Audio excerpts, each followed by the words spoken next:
पेश हुए हैं जो तरीके इंसाफ की ज़ाहिर है मौजूदा लीडरशिप है, उसको तो लग्जरी है कि वो लंदन कनाडा जा सकते हैं। हम लोग सिर्फ अदालतों में ही आ सकते हैं। तो यही हमारी वोकेशन है कि हम अदालत के अंदर यहाँ पे जो है वो सालों से खज्जल होते रहें, जबकि जो तरीके इंसाफ की लीडरशिप है उसको ये लग्जरी है कि वो लंदन कनाडा में जाके अपनी फंडिंग चंडिंग करती रहे। बहरहाल जो भी ये तो एक हालात हैं, उसके मुताबिक मामला चल रहे हैं।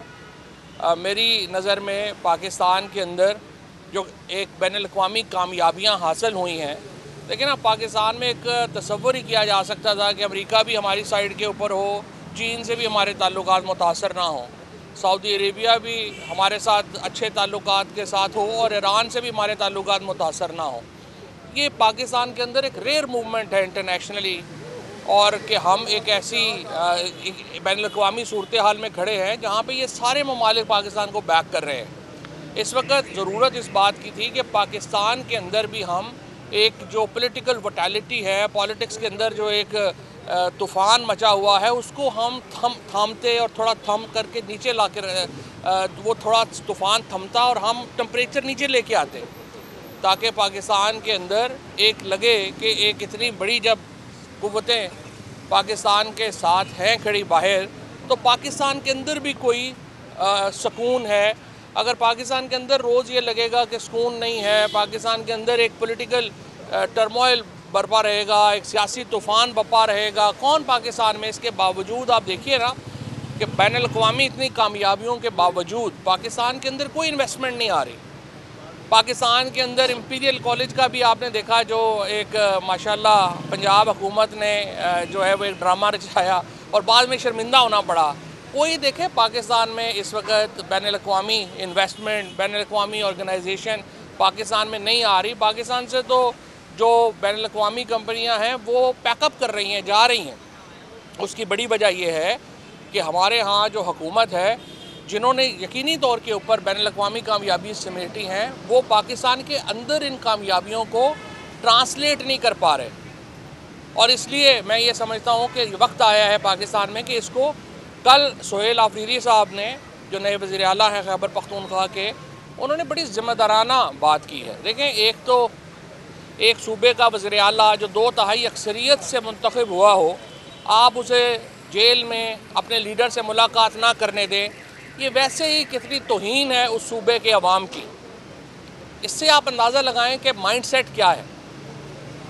और अगर आपने उसके बाद उनको देखा हो, उसके बावजूद जब अदालत का 3 रुकनी अदालती बेंच ने उनको ऑर्डर किया, वो नहीं मिल सके, इसके बाद उन्होंने फिर कहा कि इमरान खान और हम मुज़ाकरात के हामी हैं।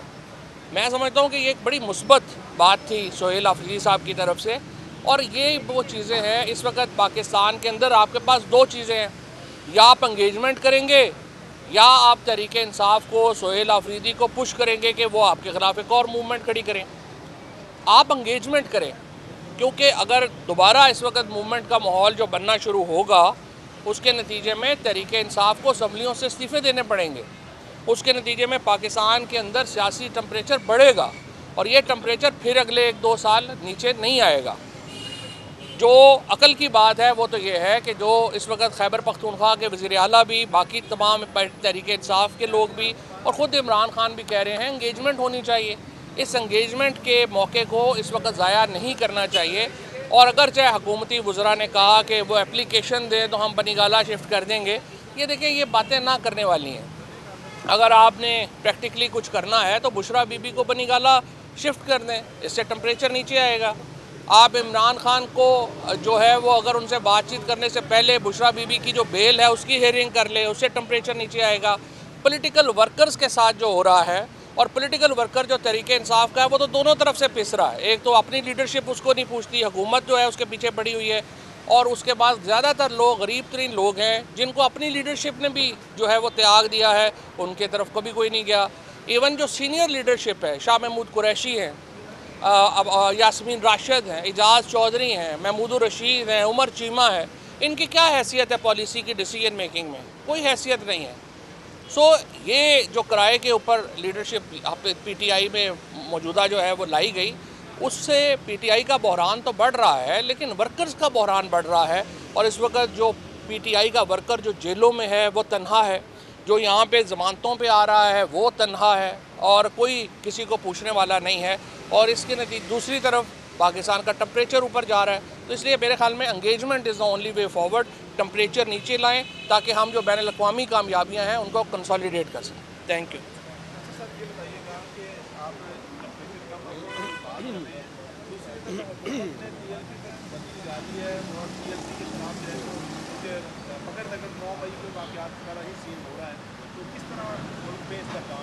देखिए, TLP के ऊपर पाबंदी सिर्फ मौजूदा हुकूमत ने नहीं लगाई। 2021 में जो इमरान खान की काबीना थी उसने भी यही फैसला किया था। तो अगर एक जमात जिसके ऊपर 400 या 450 कत्ल या लिंचिंग का इल्ज़ाम है बिल वास्ता या बिला वास्ता, वो देखिए सियासत नहीं कर सकते। अगर मैं सियासत कर रहा हूँ तो और मैं निहत्ता हूँ और मेरे मुकाबले में बंदूक वाले ने आना है तो देखिए मैं कैसे सियासत कर सकता हूँ। सो सियासत की पहली शर्त ये है कि जो आर्म्ड ग्रुप्स हैं, जो मुसल्लह मुतशद्दिद जत्थे हैं, उनको सियासत में जगह ना दी जाए। अगर election commission of Pakistan functional होता और इतना डिसफंक्शनल ना होता जितना अब है तो ये जमात तो रजिस्टर ही नहीं हो सकती थी। लेकिन इसको सियासी मकासद के तहत उस वक्त रजिस्टर कराया गया और उसके बाद जिनको जो है वो सियासतदानों के ऊपर खोल दिया जाता है जब दिल होता है बंद कर दिया जाता है। मरियम नवाज साहिबा ने इनके ऊपर इल्ज़ाम था कि उन्होंने नैब के ऑफिस में हमला किया है। आज अभी जो है अदालत से खबर आई है कि उनको जो है बाइज्जत बरी कर दिया गया, खराज मुकदमा की दरख्वास्त की गई थी। आपको क्या लगता है आपके भी जो सियासी केसेस है रजीम चेंज होने के बाद आपके केसेस कैसे ख़त्म हो जाएंगे? देखिए, ये सारे जो मुकदमे हैं, मरियम नवाज़ ने जो पथराव किया था नैब के ऊपर वो तो वीडियो रिकॉर्डेड है। मुझे उम्मीद है कि जब इखराज रिपोर्ट TV चलाएंगे तो थोड़ी ज़रूरत ये भी करेंगे कि साथ जब मरियम नवाज़ ने पत्थर मारे थे वो भी साथ चलाएंगे ताकि दोनों तरफ पता हो। अब ये कहना कि वो वाकई ही नहीं हुआ तो बस जो चाहे तेरा हुस्न करिश्मा साज करे। तो अभी ये जो PTI के मुकदमे हैं ये तो सरासर जाली मुकदमे हैं। इनको तो ये तो 1 मिनट नहीं चल सकते। जिस दिन जजों ने या रियासत ने एक फ़ैसला किया कि हमने कानून पे अमल दरामद करना है तो इमरान खान और जो PTI के वर्कर्स के केसेस हैं वो तो 1 मिनट नहीं चल सकते। चौधरी साहब, ये बता दीजिए कि इस्लामाबाद हाई कोर्ट ने फैसला लिया है कि सियासी कैदी जो कैदी हैं वो सियासी गुफ्तगू नहीं कर सकते। राना सनाउल्लाह साहब कह रहे हैं कि अगर इमरान खान की मुशावरत से एक KPK में जो असम्बली है काबीना बनी तो वो जैसे ही चैलेंज होगी वो सारी जो है वो डिजॉल्व हो जाएगी। किस तरह राना सनाउल्लाह साहब जब से सेनेटर बने हैं वो बिल्कुल ही मैं समझता हूँ कि अनफॉर्चुनेटली पहले थोड़ी बहुत फिर भी वो असूल की बात कर लेते थे। जब से वो एजाज चौधरी साहब की नशिस्त के ऊपर चोरी करके सेनेटर बन गए हैं, अब उसके बाद बिल्कुल ही वो सियासत की पटड़ी से उतर गए हैं। कोई बात अगर इमरान खान मसलन ये कहेंगे कि जेल में उनके साथ क्या ज़्यादतियाँ हो रही हैं तो क्या ये सियासी बात होगी या एक अमूमी बात होगी? अगर वो मईशत के ऊपर बात करें कि मिडिल क्लास जो है उसकी कमर टूट गई है और पाकिस्तान का जो सैलरीड तबका है उसका इस वक्त सबसे बुरा हाल है, तो ये मईशत के ऊपर बात होगी या ये सियासी बात होगी?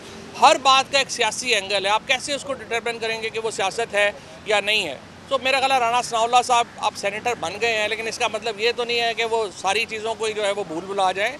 उन्हें हौसला करना चाहिए और थोड़ा बहुत अपना जो सियासत में कद है उसको बरकरार रखें। अपने बाकी दोस्तों को इधर उधर देखें, वो इतने नंगे नहीं हो रहे जितने वो हो रहे हैं।